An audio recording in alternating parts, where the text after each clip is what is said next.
I recently met Mark Weinstein, a tech entrepreneur and one of the inventors of social networking. He just published his book, Restoring Our Sanity Online. He's the real deal. Let's have a chat with him. What do you think about Blue Sky? Do you think it's a step in the right direction? Well, I think Blue Sky is... This interview was recorded in collaboration with Riverside FM, a fantastic tool for recording studio quality podcasts remotely. Use my link in the description and coupon code Jose15 to get 15% off. Hi Mark, how are you? I'll say I'm good. Good to see you, man. Lots going on in the world and a lot going on in social media. I look forward to our conversation. Indeed. So, Mark, in your book, you suggest alternatives to the current model in which a few multinationals dominate the social media market with doubtful practices. Can you describe your ideal social media network? Well, Jose, first of all, everybody, and I don't know, I think the camera is rendering it a little awkwardly today, but it's Restoring Our Sanity Online. It was just published, and it's endorsed by Sir Tim Berners-Lee, the inventor of the World Wide Web, and by Woz. We all know Woz, the co-founder of Apple. Both of these gentlemen call the book a must-read, and Tim says specifically he shares the vision of this book.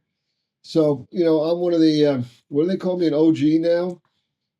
Original gangsters of social media. And so I created some of the early ones. I'm widely recognized as one of the inventors of social media, because there are many of us around the world at the same time who came up with this idea in the 90s. And this is Web 1, which is beautiful because social media was really great in Web 1. It was all about connecting to each other, connecting to our family and friends, finding new friends. There were no bots and trolls. There was no boosted content. There was no data scooping or spying by big tech. It was just real, authentic connectivity using great technology. Now, then Web 2 came. Surveillance capitalism. As we know, now we became not the customer, but the product. So, we were sold to the advertisers, the marketers, to nefarious governments who wanted to pay to boost. Anybody who would pay, Meta or, X, or anybody who would pay, TikTok, Insta, if their customer are the people paying the money and we're the product that gets sold, then they target us. They manipulate us. They manipulate our opinions, our thoughts, our votes. They manipulate this idea called Brexit. They manipulate elections. And so, we've got to fix this fast. We've got to save our kids because kids are, getting crazy ideas because they're online too early and they're being manipulated by bots and trolls and bad actors. We've got to save ourselves. We've got to save civil discourse because democracy works, everybody, with disagreement. Not with hate, with disagreement. But bots and trolls, probably paid for by nefarious governments of countries that want to disrupt democracy, are at it. They're changing our opinions, and they partner with AI, and they pay the money to target us. And then yesterday or this week, Meta said they're going to stop even doing any kind of real fact-checking. They're going to let even Facebook is going to run wild. So, wow, this is something we've got to fix quickly, Jose. Yeah, indeed. So, until we find a replacement, how can we protect our mental health on social media right now?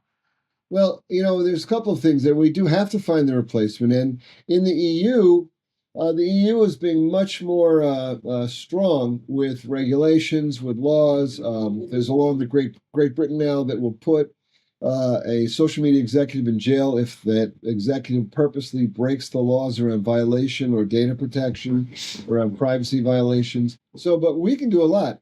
And the book, Restoring Our Sanity Online, I give everybody a punch list. First of all, this book is entertaining. So if you're looking for a bunch of good laughs, because I have a good sense of humor, and I document everything that I write.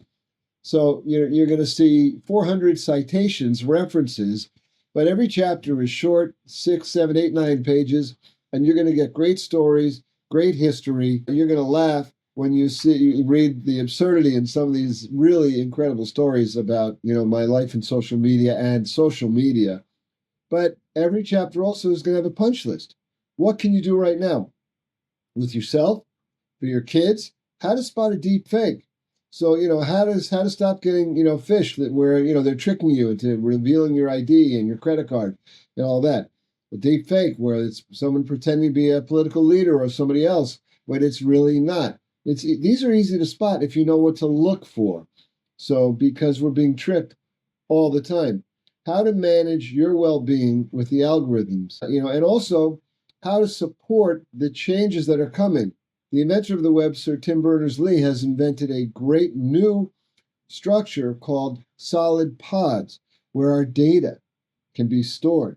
We'll control our data so we can take back our privacy. And if you're worried that it's too late for you, it's not too late for the next generation. It's not too late for kids just growing up right now and then, their kids and their kids.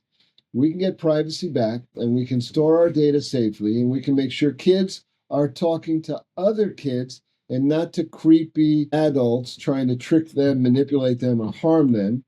There's a lot of things that we can spot all this stuff right now, and the book tells everybody exactly how to do it and then how to be part of what's next. And what's next is not Web3, Jose. We can talk about that if you like. Sure. Please go ahead. So, everybody, you probably heard now, Web 1 that I talked about, it was in the 90s. It was great. It was altruistic. It was really pure capitalism where you come up with a great idea to serve people and delight people, and then you get to make money. They're happy. Web 2, then Mark Zuckerberg and Google, so Facebook and Google and other big companies discover data and discover how to manipulate and target you to make incredible amounts of money. So, and by the way, Meta's decision this week not to oversee content very carefully means they're going to make a ton of money because anybody who wants to pay to boost anything is going to be able to pay them to boost. So it's all about money for them.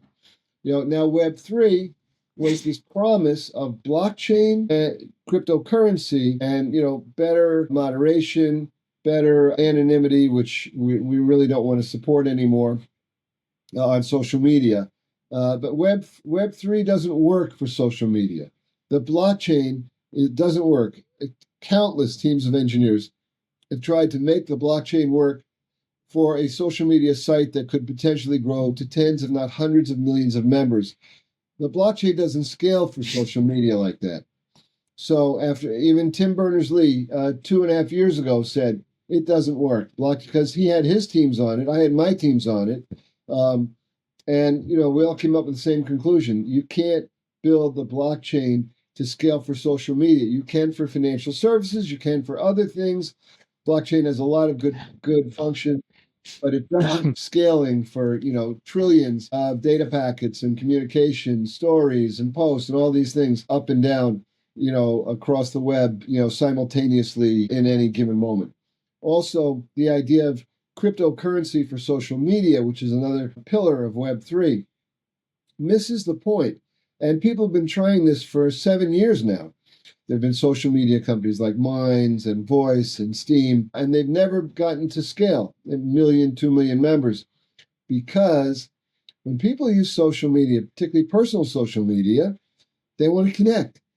They don't want to make money. They're not there to upvote and downvote their family posts, their friends' posts, and try and get little, fractional cryptocurrencies. That cheapens their relationship. They want to communicate. It's all about connection, communication, and friendship, and love, authenticity. So, Web3, those premises, and Web3 doesn't protect anonymity anyhow because the blockchain totally connects you to your ID. But as you'll see when you read the book, I think we've got to have user ID verification on social media for our kids, to protect our kids and protect our democracies. So if someone's posting something hate or outrageous, at least it's a real person, not a bot or a troll. And it's well documented that even Elon Musk's followers on X, half of them are bots and trolls. That's well documented. You can fact check anything that I say today, everybody. So there's a lot to do, and it's a very interesting time. So we've got to move to Web 4. We've got to get Tim's pods working. There's a whole schematic of what I call restoring our sanity online, what Web 4 can look like, what it will look like, and we can get to it right now. Yeah. That's connected to another question, which is that when you propose to embrace or create alternatives to the big tech, for me, the problem is critical mass, because I've seen different waves of people leaving for X or to Mastodon or Blue Sky more recently, until they realize that they left their audience behind. So how can we overcome this obstacle? I'll say that is the greatest question of all, because this is called the network effect. And you've got your social graph, and these are industry terms. Your social graph includes, all your posts, everything about you, but also includes your all the connectivity. You map out all the connectivity, family, friends, creators, everybody you're following, and how do you get them to go with you? And this is where Tim Berners-Lee's new invention, pods, is critical. There are countries looking at data portability. And what's happened in tech, which happened in big agriculture and big energy, now in big tech, is that the early companies that are successful, people throw and venture capitalists throw tens of millions of dollars at them. They become huge. Then they box out the competition. Then they control everything. And in this case, Meta, for example, controls your relationships because you can leave Insta, you can leave Facebook, but your family and your friends, not everyone, no one's following you. And here's why: because it's not easy to do that. So with and so the free market stopped working. Investors aren't investing in competitive products. People can't, if you want to move to even to a Mastodon or to a Blue Sky, no one really is coming over. Just a few people are. So you have a very much smaller, a personal network. It's called, as I said, the network effect. The network effect is, you have to be where everybody is. So with pods, with data portability, and with new regulations that we've got to support, and we've got to support the free market, then you can download your content off Facebook or Insta anytime you want. And as a startup, if you're an innovator and you want to create a new company, a version that has a different set of rules and a different set of ideals and a different way of taking care of the customer, the user, then you can move. You can tell everybody. And it's like that.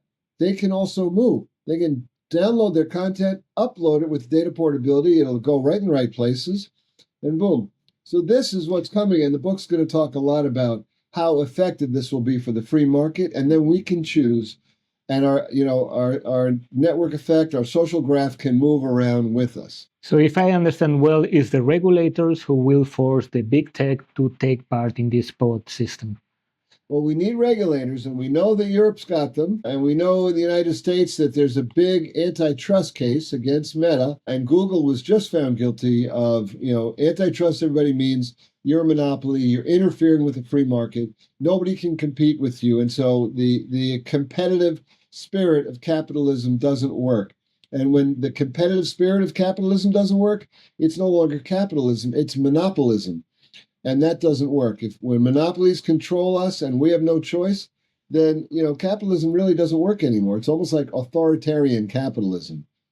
So the answer is yes, with the help. And also, Tim's invented the pods, so we will have choices as consumers very soon, within the next year, because the technology is built, the protocol is built, and there will be new companies built on it. And then you see, other protocols in Web3 that may also start to become hybrids as they figure out the blockchain doesn't really work, and they'll have their own sort of social graph, so to speak, where you can move your network to, with also data portability. Data portability is a big piece of the future, and user ID verification, which the Australian government just announced. They're going to stop kids under 16 from joining social media, and they're going to have user ID verification for social media. Now, we have to protect anonymity for whistleblowers, for marginalized communities, marginalized people who are at risk, but not on social media. So let's not confuse this. On social media, where bots and trolls and nefarious entities are paying to disrupt democracy, to make us hate each other when disagreement is what we're supposed to have in democracy. So we've got to get this straightened out, and user ID verification can help immensely save our kids, save our civil discourse, save our democracy. Yeah, if I understood well, what you propose is to have the social network should be able to know the ID of the person, but not other users. Well, right, that's exactly right. That's because you can still use a pseudonym. And I talk about this in my book, a pseudonym, in other words, a fake name, So you can still use a pseudonym so that you're not, people go, that's Jose Alcoy. No, you can say, I'm John Smith, whatever you want. but the site knows. So if you're doing something that's incorrect, if you're breaking the law, the site can report you. And, if you're breaking their rules, the site can stop you from breaking the rules. But also the site now knows that you're a real person. So this takes care of bots and trolls and fake identities being on a platform causing trouble. So and especially, look, for our kids, we've got to save our kids. Any of you who are kids or Indeed. have kids, and look, the bots and trolls, we all know older people now too. Every interview I do, that the interviewer says, "Hey, Mark, my uncle, he can't get off of X." He's like, "Oh, I never saw this before, but last 6 months, all he's doing," and here's what happened. The algorithm that has always been watching what we read and then trying to manipulate us and get us the products, trying to manipulate our purchases, our votes, and our thoughts and opinions, is now supercharged by AI. With AI supercharging these algorithms, then in real time, the algorithm can adjust. Now, here's the scary part: the algorithm is so smart with AI, it can anticipate your next thought before you think it, and then it can show you the content that directly. That's where addiction comes from. It's so smart with the AI. It can go, first of all, it manipulates what you're thinking, how you're thinking, and then it takes you down the rabbit hole. Yeah, indeed. Really, And It's sorry. this is really insane, and this is why the book Yeah, is yeah, called "Restoring Our Sanity Online," because the manipulation is insane. yeah.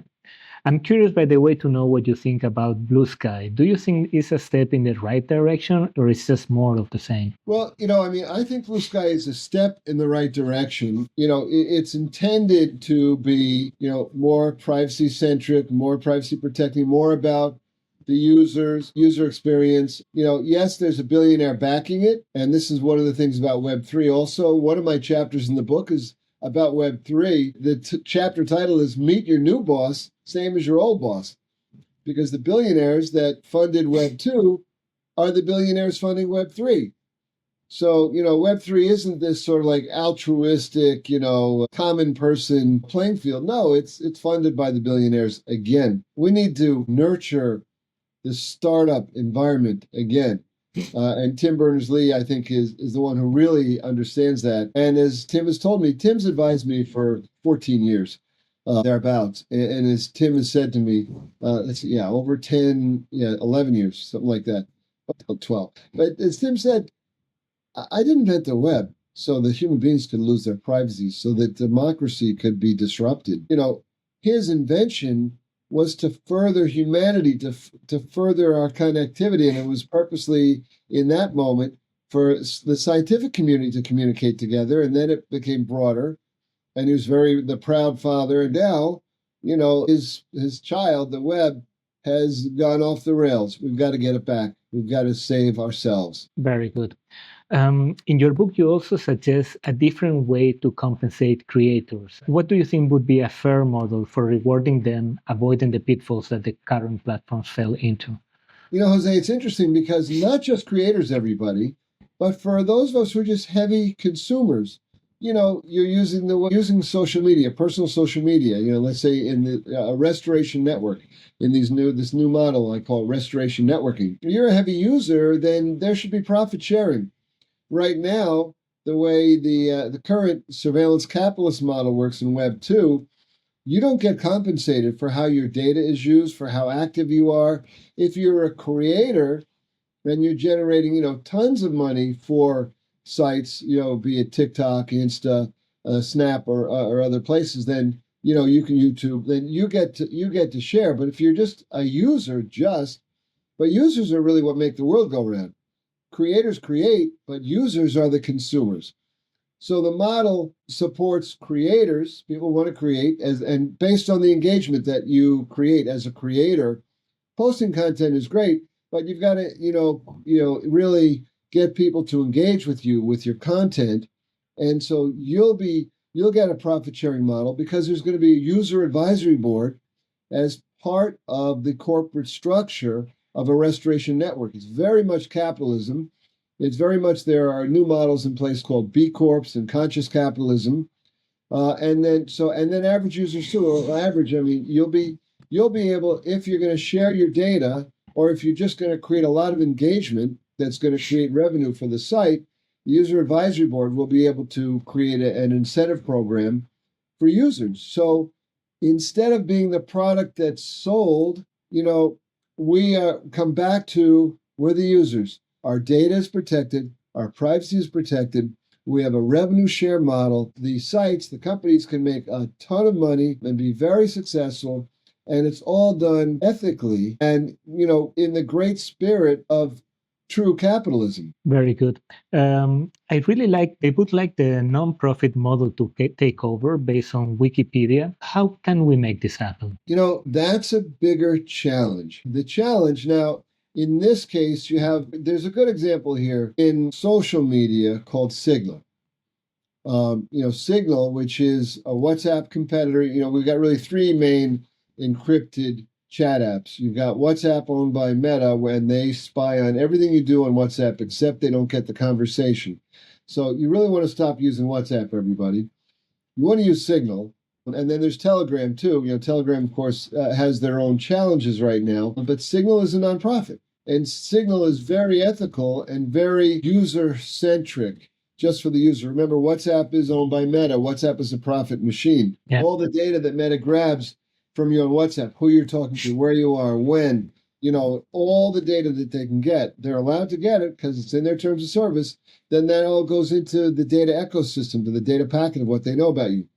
Remember, when they know who you're talking to, then they probably have a good idea what you're talking about. Is it a family member? Is it a political operative? Is it someone, they know what that person's opinions and thoughts and decisions, etc., are, votes.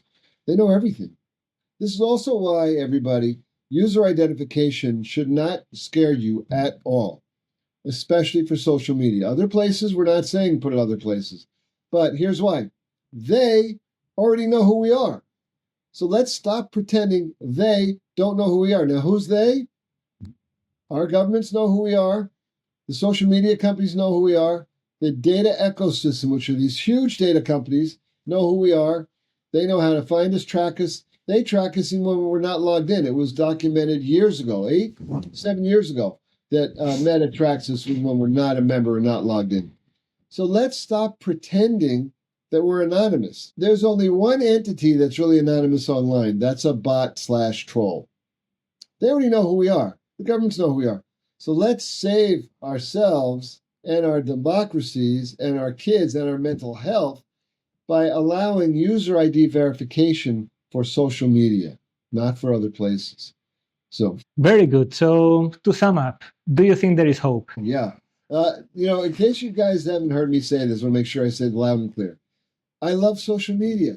I am one of the guys who invented it. When I was creating my first platform, Super Family, Super Friends, Super Familia, Super Teams, I didn't know of other players. Then there were other players that would come up. They were in beta at the same time. E-Circles, E-Groups, My Family, iVillage. We were all in beta at the same time.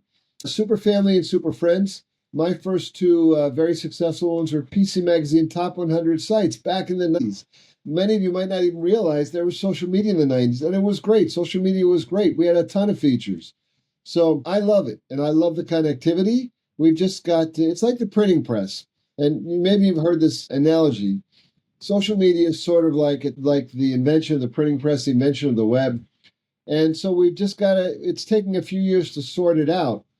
Now, technology moves quickly, so hopefully we'll sort out the web and social media much faster. It took about 100 years to sort of sort out the printing press and get, fact from fiction, get the truth back, and get people, not being incited and misled and, have their opinions manipulated by lies. So I'm very hopeful. Tim Berners-Lee is alive. He's on it. Other companies are on it. Dorsey with Blue Sky, Mastodon is there. I mean, people are working on this, and now it's just time for a new generation of, truly user-centric, privacy-protecting, delightful personal social media and social media. That is very reassuring. I want to thank you, Mark, very much. It's a pleasure to talk to you again. And I will, of course, leave a link to your book in the description so our viewers can check it out. Thank you, Great. Mark. Thanks, everybody. Please, yeah. Thank you, man. Buy it, review it, and spread the word. Let's get talking about this. Watch this video if you want to find out why I deleted Instagram from my phone as a creator.